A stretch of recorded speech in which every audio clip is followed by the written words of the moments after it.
Vous suivez MBS TV Sénégal.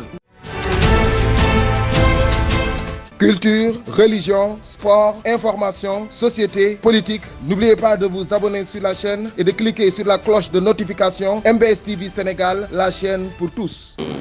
dafa nekk loo xam ne kuréel boo xam ne dañ koy toftal rek parce que bu ñu ñëw à Saint-Louis ñu affecté la nguur moo la affecté pas pour nga def leneen lu dul li la nguur sant li ñu nguur sant nag ku nekk ci sa domaine bi nga nekk booy nga fexe lii nga xam ne moom nga fa am mission nga doxale ko comme nañ la ko santé boo ci toftalee nag xam ne da ngay dund ak ay population ñoo xam ne xëy na seen loxo jotul seen ginnaaw wala gis nga ne li nga am mën nga ko partager ak ñoom je pense que loolu aussi lu ñu mën a rafetlu la te loolu la ñu def ci année yëpp depuis bu ñu nekkee à la tête de la présidence jéem nañu def loolu jagle ko ñi nga xam ne mooy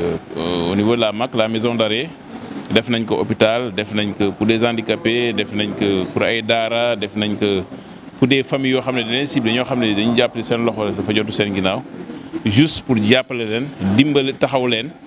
gis ne peut-être que xëy na ci wàllu am-am ñoo lañ ko ëppale gis nañ que ñu ngi dënd ak ñoom aussi war a yëkkati ci lu ñu yore jàppale leen ko je pense que loolu aussi lu baax la loo xam ne dañ ko war a perpétuer même au niveau de la région mu dina jàpp nañ dina continuer mais même au niveau des autres régions defe naa ñu bañ a yem rek sur mission yi nga xam ne moom la état sant nga xam ne moom sa liggéey moom foofu la war a kii donc fekkee mën nga ci toftal yu mel noonu defe naa lu baax la te tey témoignage yi ñuy am wane na ne vraiment activités yi ñoo xam ne dañ ci war a continuer war ci sax pour au moins mu dafay yombal aussi xam ne ñooñu aussi dañuy xam ne fàttewuñ leen seen bopp la leen boole. waaw li ma leen di ñaax daal mooy vraiment li nga xam ne def nañ ko xëy na peut-être genre daje yi bu amoon bu njëkk ne la gën a encourager tey jàpp naa ne tey bu ma continué woon bu ma nekkoon waroon amaat 1 an wala 2 ans à la tête de l'amicale li ñu doon def jàpp naa ne dañ ko defaat parce que. yenn saa yi ngay def dara di ko xeeb wala doo ko jox yenn gëdd yi mais yu mel ni bu amee rek da ngay xam ne dafa war a am solo donc da jàpp naa ne tey aussi ñii nga xam ne ñoom ñoo ñuy wuutu dinañ def continuer ci loolu mais def lu ëpp sax li nga xam ne moom lañ fi defoon. te am naa ci yaakaar ndax ñi ma doon liggéeyal aussi xam naa que c'est des gens de valeur c'est des gens typiquement sociaux et jàpp naa ne dinañ def lu ëpp li nga xam ne moom lañ def at bii incha allah. jaajëfal leen ci teewlu bi fàttali leen ngeen abonné ba ci cloche de notification bi ngir dara bañ leen rëccu ci suñuy programme. Oui, un sentiment de satisfaction et d'honneur quand même, c'était évident. Pendant qu'on travaille naturellement aussi bien au niveau typiquement professionnel dans le cadre du service, mais aussi social dans le cadre de l'amicale. Bon, ça c'est des activités qu'on a menées qui, dans mon sens, étaient typiquement naturelles et normales. Mais c'est des collègues, l'administration, le gouverneur en premier, les collègues de l'amicale qui ont jugé nécessaire aujourd'hui d'organiser cette fête à notre rencontre. Et c'est ce qu'on vient de faire. Donc aujourd'hui, je suis vraiment satisfait parce que c'est une marque de reconnaissance. Et les collègues ont fait des témoignages et ça nous réconforte davantage, ça nous encourage davantage parce que quand même en exécutant ces activités, qu'on avait jugé très naturel et normal. Bon, par ailleurs, ça a été vu d'une manière interprété d'une autre manière très positive. Et quand même, ça doit que nous encourager davantage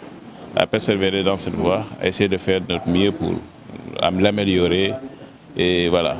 faire en sorte quand même que ces activités puissent se pérenniser aussi bien au niveau de Saint-Louis que même au niveau de Dakar où on va prendre nos nouvelles fonctions. On va faire de sorte que vraiment faire des efforts dans ce sens. Oui, c'est un message envers aux collègues, parce que nous, on est là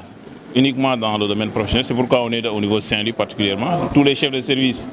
aussi bien au niveau régional que départemental, sont affectés pour exécuter des missions régaliennes de l'administration, typiquement. Maintenant qu'on veut y ajouter d'autres activités typiquement sociales qu'on a essayé de faire, je pense que ça,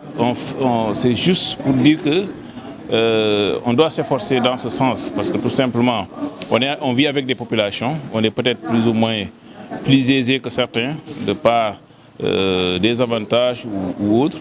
et on doit penser à certaines cibles. Au niveau de la commune, on a fait en sorte de faire des actions typiquement sociales au niveau de la MAC, la maison d'arrêt, au niveau de l'hôpital, au niveau des cibles des handicapés, des imams, des populations tout simplement démunies qu'on a appuyées annuellement ou à l'occasion des mois de Ramadan et autres. Quand même, je pense que c'est quatre devoirs. On doit quand même penser qu'en dehors des missions régaliennes de l'administration, on doit penser à ces populations accessibles et uniquement dans le cadre de la solidarité. Et je pense qu'on a essayé tant soit peu de le faire durant nos périodes où on était à la tête de cette amicale. La relève va être certainement prise avec tout ce qui a été dit aujourd'hui. Les collègues qui vont continuer à assurer cette même mission vont continuer normalement à faire des actions typiquement sociales. Comme je l'ai rappelé aussi, c'est des œuvres qu'on va essayer de perpétuer, d'initier avec nos nouvelles responsabilités au niveau central. Donc vraiment, c'est juste ce sentiment que j'ai aujourd'hui par rapport à ça. jaajëfal leen ci teewlu bi fàttali leen ngeen abonné ba ci cloche de notification bi ngir dara bañ leen a rëccu ci suñuy programme